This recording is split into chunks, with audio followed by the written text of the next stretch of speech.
እጅግ በጣም አሳዛኝ ዜና እንግዲህ እንደሚታወቀው ዳኒና ጽጌ የእውነት ሊጣመሩ ነው። የእውነት አንድ ሊሆኑ ነው። ወደ ቁም ነገር ሊመጡ ነው ተብሎ ብዙ ሰዎች በጉጉት ሲጠብቁት የነበረው ቀን ነበር። ዛሬ ላይ እንግዲህ ቀኑ ደርሶ ዳኒ ተንበርክኮ እባክሽ ጽጌ፣ ይሄ ሁሉ ዓመት አብረን ቆይተናል በጓደኝነት በጣም በብዙ ውጣ ውረድ ብዙ ነገሮችን አሳልፈን ዛሬ ላይ ደርሰናል። ዛሬ አድገናል፣ ትልቅ ሰው ሆነናል፣ ተግባብተናል። ስለዚህ ይህንንም ቀን አንቺም ትጠብቂዋለሽ፣ እኔም እፈልገዋለሁ እና በትዳር አብረን ተጣምረን ፍቅር ግንኙነትን ጀምር፣ አንድ እንሆን በማለት እንግዲህ ተንበርክኮ ደስ በሚል ቃላቶች ቢጠይቃትም የጽጌ መልስ እጅግ በጣም አስደንጋጭ መልስ ሆኗል። ብዙዎቹም እየተነጋገሩበት እጅግ በጣም ብዙ ሀሳቦች እየተመላለሱበት ይገኛሉ። ጓደኞቹም እንግዲህ እጅግ በጣም ተበሳጭተው ጽጌን ብዙ ነገሮችን ሲናገሯት አይተናል፣ አስተውለናል ማለት ነው። ዳኒም እንግዲህ ይሄንን ነገር መስማትም ማወቅም ማየትም አይፈልግም። እሷ ካለችበት እንግዲህ መራቅን መርጦ ብን ብሎ ጠፍቷል ማለት ነው። ጽጌ መልሷ ለምን እምቢ ሆነ? ለምንስ በዚህ ልክ ዳኒ ሊከፋ ቻለ የሚለውን እንግዲህ ሀሳብ እንሰጥበታለን። በቅድሚያ እንዴት ናችሁ የተወደዳችሁ የቻናሌ ቤተሰቦች? ብያላችሁበት ሰላምና ፍቅር እመኝላችኋለሁ። ስለመጣችሁ ወደ ቻናሌ እጅግ በጣም አመሰግናለሁ። ወዳችኋለሁ፣ አከብራችኋለሁ። በተለይ ደግሞ ላይክ፣ ሼር፣ ሰብስክራይብ ለምታደርጉ እንዲሁም ደግሞ ኮሜንታችሁ ለማይለየኝ በጣም ነው የምወዳችሁ። በነገራችን ላይ ብርቴ የምትባይ ልጅ እህቴ በጣም ብዙ ጊዜ ትከታተኝ ነበረ። ጠፍተሻል፣ በሰላም እንደሆነ ተስፋ አደርጋለሁ። ሌሎቻችሁም በጣም በብዙ ጊዜ ኮሜንታችሁ የሚደርሰኝ፣ አሁን ላይ ግን የሌላችሁ ልጆች አላችሁ። ብቻ ሰላም እንደሆናችሁ ባላችሁበት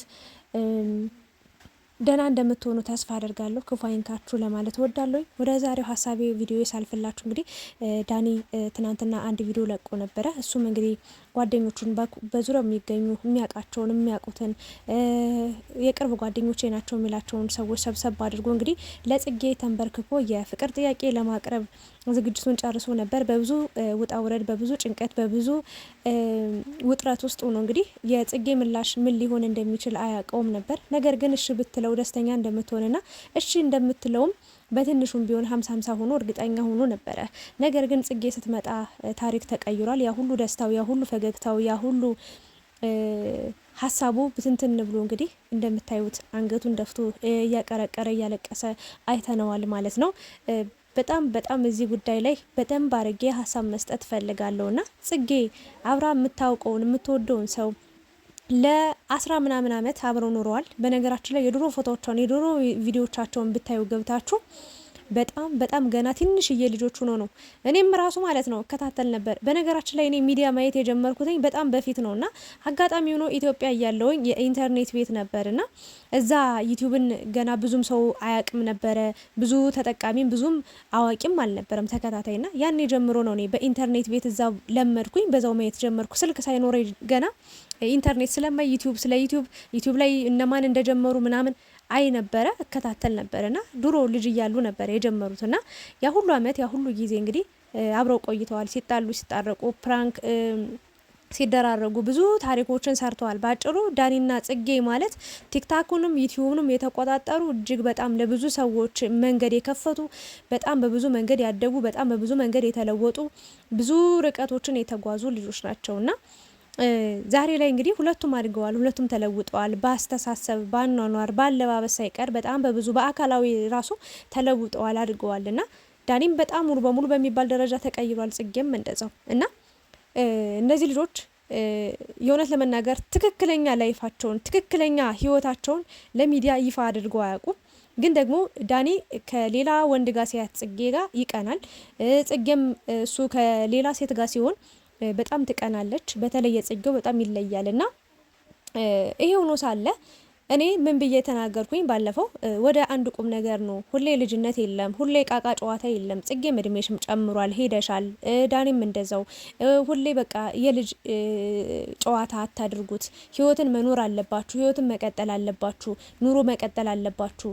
ለምንድን ነው ሁሌ የምትጣሉት የምትጨቃጨቁት? እና አቁሙ፣ ሁሌ ልጅ አትሆኑ፣ ሁሌ ህጻናት ትሆኑ ብዬ መልእክቴን አስተላልፌ ነበርና ያ ነገር ሆኖ ሳለ ዛሬ ላይ ዳኒ ተንበርክኮ የፍቅር ጥያቄ ሲያቀርብላት በጣም ደስ የሚል ነገር ነው። በነገራችን ላይ ትልቅ አክብሮት ነው ለሴት ልጅ። ይሄ ቀኗ ይሄ ጊዜዋ በጣም የሚፈለግ የትኛውም ሴት የምትፈልገው የምትጠብቀው በጉጉት በጣም በቃ እንዴት ልበላችሁ በህይወታችን በጣም የሚያስደስተን ነገር መሀል አንዱ የቀለበት ፕሮግራማችን ነው። ወይ ደግሞ የምንወደው ሰው የሚወደን ሰው በርከክ ብሎ ቀለበት ይዞ ታገቢኛለሽ ወይ የሚልባት ቀን ለሴት ልጅ ትልቅ ክብር አለውና ትልቅም ደስታን ይሰማናል። እና እንደዚህ ብሎ አክብሯት በጓደኞቹ መሀል ፊት ለፊት ብዙ ሰው ጠርቶ በጣም በሚገርም በሚያምር የቀለበት ዝግጅት አዘጋጅቶ ታገብኛለሽ ወይ ብሎ ቀለበት ለማሰር ሲዘጋጅ እንግዲህ እሷ አይሆንም ብላ እንግዲህ መልሰዋለች። እሱም በጣም ልቡ ተሰብሮ አዝኖ ተክዞ በሚያሳዝን ሁኔታ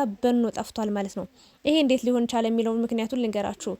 አብዛኛውን ጊዜ በተለይ የከተማ ሴቶች ብዬ ነው ማውራት የምፈልገው ለይቼና በተለይ ደግሞ ታዋቂ የሆኑ ሰዎች እና የከተማ ሰው የሆኑ ሰዎች በአጠቃላይ ማለት ነውና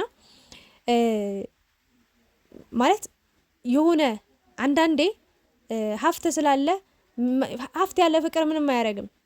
ወይም ደግሞ ምን ብለው ያስባሉ መሰላችሁ? ካጠገባቸው ጥሩ ሰው እያለ መልካም ሰው እያለ የሚያውቁት ሰው እያለ ወይ ደግሞ ባህሪውን የሚያጠኑት ባህሪዋቸው ያጠናት ወንድ እያለ ካጠገቧ አንድ ሴት ልጅ ስለ ሴቶች ነው ማወራው፣ ወንዶችም አለ ግን ስለ ሴቶቹ ስለማወራ ሌላ የተሻለ ሰው አገኛለሁ እሱም ብተወው ከሱ ጋር ባልሆን በቃ እንዴ ሌላ የተሻለ ሰው እያለ አማራጭ ማግባት ስፈልግ እንዴት ነው ይሄን ልጅ አብሬው ሊሆን የሚችለው? አወኩሽ ናቁሽ አይነት ነገር እንግዲህ አስቡት። ይሄ ሰው ነው ትክክለኛ ባህሪ ሊያውቅ የሚችለው ሊረዳኝ የሚችለው የሚወደውንም የምጠላውንም ነገር በደንብ ለይቶ የሚያውቅ ሰው አጠገብ ያለው ሰው ነው።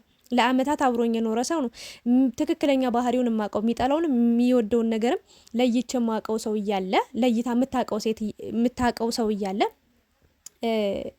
ግን ደግሞ ሌላ ሰው በቃ የተሻለ ሰው አገኛለሁ እያለች እድሜ ልኳን ቁማ ትቀራለች። እስኪ አብዛኞቹን ታዋቂ ሰዎች አርቲስቶችን በሉ ሀብታም ሰዎችን በሉ ትክክለኛ ትዳር ሲይዙ አይቻቸው አላቅም። ቢያገቡ እንኳን በሆነ ጊዜ አንዴ ነው ይፋታሉ። በቃ እስከሆነ ጊዜ ነው ገደብ አለው። በቃ እስከሆነ ጊዜ ኢቭን ለአንድ ወርም ለአንድ ቀንም ለአንድ ሳምንትም ብቻ ሊሆን ይችላል። ያ ማለት ምንድነው የተሻለ ሰው አገኛለሁ ይላሉ እና እዚህ ጋር ያለውን ነገር ትተው ሌላ ይመኛሉ። ያላዩትን ለማየት ማለት ነው። የማያውቁት ሀገር አይናፍቅም አሉ እና በጣም ከጥጌ የገረመኝ ነገር ስላለ ነው። እና አብዛኛውን ሴቶች እንዲቆመው የሚቀሩት የእውነት ለመናገር ማለት ነው በቃ እኔ ታዋቂ ስለሆንኩኝ ነገ የተሻለ ሰው አገኛለሁ። ነገ እየመረጠች ስትሄድ መራጭ ይሆናል ተመራጭ ይባላል። ምንድነው ተመራጭ ይሆናል መራጭ። የሆነ ሰዓት ላይ ባዶ ትቀራለች፣ ዜሮ ትገባለች። እና ዳኒና ጽጌ እኔ እስከማውቀው ድረስ እንደነሱ የተግባባ እንደነሱ ላይፍን ያየ እንደነሱ ያልተቸገረ እንደነሱ እኔ እንጃ አላቅም ደስታቸውንም ሀዘናቸውንም ሲያገኙም ሲያጡም አንድ ላይ ናቸው፣ አንድ ናቸው፣ ተለያይቶ አያውቁም። ይህን ሰው እሺ ማለት ሲጠበቅባት ሲኖርባት ገና እድሜ ያልደረሰም ለፍቅር ዝግጁ አይደለውም ምናምን ስትል በጣም ነው ያሳቀኝ። ለእድሜም አልደረሰም ምናምን አይነት ነገር መልስ ስትመልስ ማለት ነውና ሌላ ምን ትጠብቂያለሽ? ከዚህ ከዳኒ የተሻለ ሰው ምን አይነት ሰው ልታገኝ ትችያለሽ? አሁን አይደለም ወይ ላይፍሽን መጀመር ያለብሽ? ማለት አንዳንዴ እሺ አሁን ምን ጎደለብሽ ከሱ?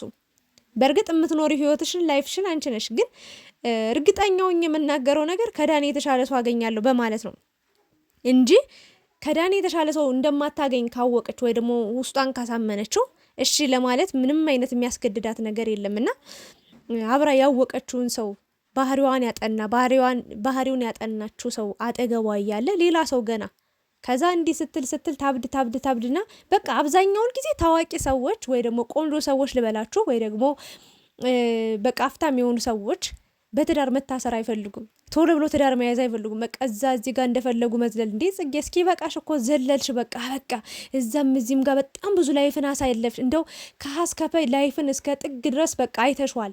ረጋግጠሻት ላይፍን ህይወትን ኑሮሻል። ሁሉንም ማጣትንም ማግኘትንም ማፍቀርንም መፈቀርንም መውደድንም መጥላትንም በቃ ሁሉን ነገር አይተሻል። ከዚህ በላይ ምን ቀርቶሽ ምንስ ነገር አቆይቶሽ ነው ዳኒንም ቢብለሽ በዚህ ሰዓት ገና አልደረስኩም ካንተ ጋር ዝግጁ አይደለሁም ምናምን አይነት መልስ ልትመልሽ የቻልሽው? በእርግጥ የፍቅር ጥያቄ ለምን ሳትወዱ በደንብ አርገሽ ግጥም አርገሽ ነው የምታፈቅሪው? ወይ ልግደርደር ብለሽ ነው ወይ ደግሞ ከዳኒ የተሻለ ሰው አገኛለሁ ብለሽ ነው። ግን እኔ ደግሞ ከዳኒ እንኳን የተሻለ ልታገኝ ዳኒን ራሱ ልታጮት ትችያለሽ ብዬ ነው የምናገረው። ሴቶች በጣም ከባድ ችግር ያለባችሁ ብዙ ሴቶች አላችሁ። እግዚአብሔር ምስክሬን እናገራለሁ 100% እርግጠኛ ነኝ። የሚወዳችሁ ተንበርክኮ ሲለምናችሁ እናንተ የምትወዱትን ነው ተንበርክካችሁ የምትለምኑትና አፈር ደቼ ስትበሉ ትከርማላችሁ። በቃ የእውነት ወደሽ ከገባሽ ቢረግጦሽ አይክፋሽ ይባላልና የምሬን አብዛኛውን ሴቶች የኢትዮጵያ ሴቶች እድሜ ልካቸውን ሲያለቅሱ በትዳራቸው ደስተኛ ሳይሆኑ እየኖሩ የሚገኙት በቃ የሚወዳቸውን ትተው የሚወዱትን አግብተው ስለሚኖሩ ነው። ምንም በቃ ህይወታቸው ሁሉ ተመሰቃቅሎ እዚህ የሚወዳቸው 24 ሰዓት ሲለምናቸው እየዋለ ያንን ገፍተው እኛ የእውነቴን ነው ግፍ አለብን እኛ ሴቶች የምር ለመናገርና ሌላ የተሻለ ከዳኒ የተሻለ ሰው ምን አይነት ሰው ታገኛለች ብላችሁ ታስባላችሁ? እናንተ እስኪ ኮሜንት አስቀምጡ። እና ጓደኞቹም እንግዲህ ሲሰድቧት ነበረ። እንዴት እንደዚህ አይነት መልስ ትመልሻለሽ? ለምን ሻቴውም አይነት ነገር ነው። ዳኒም እንግዲህ ሩጦ ጠፍቷል። ጽጌም እንግዲህ ዝግጁ አይደለውም ላስብበት ምናምን እያለች ነበረ። እርግጠኛ ነኝ ታሸዋለች። ብትቀበለውም አብረው መሆናቸው እንደማይቀር 100% ነግራቸዋለሁ። ጽጌ ሌላ ሰው ጋር ልትሄድ ትችላለች አቋርጣ፣ ወይ እሱ ሊሄድም ይችላል። ግን ተመላልሰው ተፈላልገው እንደሚገናኙ 100% ነግራቸዋለሁ። 100% እና ዳኒም ማዘንም መከፋትም የለብም። እሽም ወይም እምብኝ ልትለኝ ትችላለች ብለ እምብኝ እንኳን አስበው አልመጣም። እርግጠኛው የምናገረው ነገር ለምን የካሳለፋችሁት ህይወት አንጻር ደግሞ የእሷንም ጉጉት ታውቃለ። በቃ እሷን ለማስደሰትም እንደገና ደግሞ ይህን ላይፍ ኑሮ መቀጠል አለብን፣ አድገናል፣ ሁሌ እንደ ህፃን መሆን የለብንም ብለን ይህን ጥያቄ ያቀረብክላት፣ እሷ ግን ይህንን ነገር ለመቀበል ፈቃደኛ አይደለችም። ግን በጣም አስቸጋሪ ነገር ነው ጽጌ።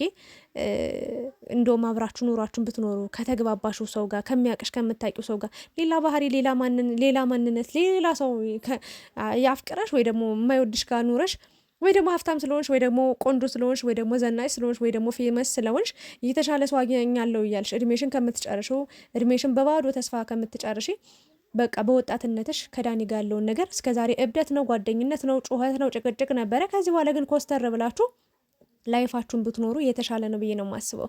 የተሻለ አገኛለሁ ስትይ የባሰ መርጠሽ በቃ አንድም ሰው ፈላጊ ልታጭ ትችያለሽ ሁላ። አንዳንዴ የዘራ ነው የምናጭለው። ባጭሩ እኔ ዳኒን ብትቀበለው የተሻለ ነው። ምክንያቱም ከዳኒ የተሻለ ሰው በአቋም በገንዘብ በሌላ ነገር ሊኖር ይችላል። ግን እንደ ዳኒ ባህሪውን የምታውቀው ሰው እንደ ዳኒ ባህሪዋን የሚያውቅ ሰው ሊመጣ አይችልም። በምንም ተአምር 10 ምናምን ዓመት አብሯት የቆየን ጓደኛ የሚበልጥ ሌላ ወንድ ይመጣል ብዬ አላምንም፣ አላስብም። ስለዚህ አማራጭ የላትም፣ ዳኒን ነው መቀበል ያለባት ብዬ ነው የማስበው። ዳኒ ደግሞ እንዲህ መሆን የለብም፣ ተረጋጋ። ካንተ ውጭ ሌላ ሰው ይኖራል አብሯት ብዬ አላስብም። ብቻ ግን ይሄ ነገር ይቀጥላል። በጣም አስቸጋሪ ነገር እንደሚፈጠር በጣም ይሄ እየገመትኩ ነው። ብቻ ታሳዝናለች፣ ያሳዝናሉ። እንደዚህ ባይፈጠር አንድ ቢሆኑ በደስታ ብትቀበለው ቀለበት ይሄን ቀን በደስታ ቢያከብሩት ቢቀበሉት በጣም አሪፍ ነገር ነበር። ግን አልሆነም። ህይወት ይቀጥላል። እንግዲህ ነገ ከነገ ወዲያ ደግሞ የሚሆነውን ነገር አብረን ምና ይሆናል። እስኪ የእናንተን ሀሳብ አስተያየት አስቀምጡ። ጽጌ ዳኒን እሺ ማለት ነበረባት ወይስ ደግሞ ምክንያት ካላችሁ ዳኒን አዎ እሺ ማለት ነበረባት፣ በዚህ ምክንያት እንደዚህ ብላችሁ አስቀምጡ። አይ እሺ ማለት አልነበረባትም፣ ትክክል ነች፣ በዚህ መንገድ ጥሩ ነው ያደረገችው የምትሉትንም ኮሜንት ካለ ሀሳብ አስተያየት አስቀምጡ። ለወደፊትስ አብረው ይሁኑ ወይስ አይሁኑ ትላላችሁ? ስለነበረን ቆይታ አመሰግናለሁ። የእናንተን ኮሜንት ደግሞ ጠብቃለሁ። ወዳችኋለሁ።